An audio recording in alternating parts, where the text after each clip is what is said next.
सलाम सलाम आम कयो, सलाम खे आम कयो। पहिरें नंबर ते सलाम आम कयो। ॿिए नंबर ते अतइमु ताम, ग़रीबन ऐं मिस्कीननि खे अल्लाह जी रज़ा जे करे खाधो खारायो, उन्हनि जे घरनि ताईं पहुचायो। उहे मिस्कीन तव्हांजे दर ते न अचनि, हक़ीक़त इहा अफ़ज़ल तरीन सदको इहा तव्हां पाण खणी करे वञी पहुचायो।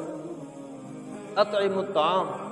ऐं टे नंबर ते फरमायो वसिलुल अरहाम, वसिलुल अरहाम, माइटियूं मिटियूं रिश्तेदारियूं इन्हनि खे गढ़ियो, टोड़ियो न।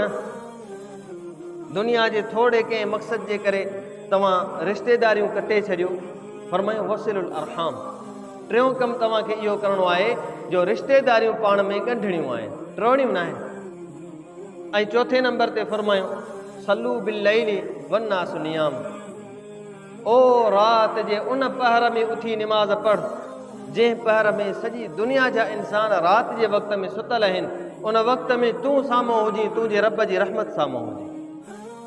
सल्लू बिल्लैल, राति जो निमाज़ूं पढ़ो, वन्नासु नियाम, माण्हू सुता पिया हुजनि, आराम में हुजनि, माण्हू सभु को पंहिंजे ख़्वाबनि में गुम आहे, लेकिन तव्हां पंहिंजे रब जे साम्हूं रहमतुनि में गुम हुजो।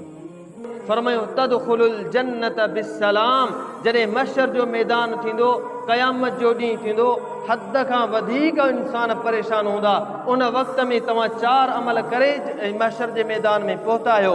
फरमायो उन महशर जे मैदान में अल्लाह जे तरफ़ां फ़रिश्तो ईंदो, तव्हांखे सलामती सां जन्नत में मोकिले छॾींदो, बग़ैर कंहिं तकलीफ़ जे, बग़ैर कंहिं परेशानी जे। 4 कम कयो, 5हों कमु अल्लाह कंदो जो सलामती सां तव्हांखे जन्नत में मोकिले।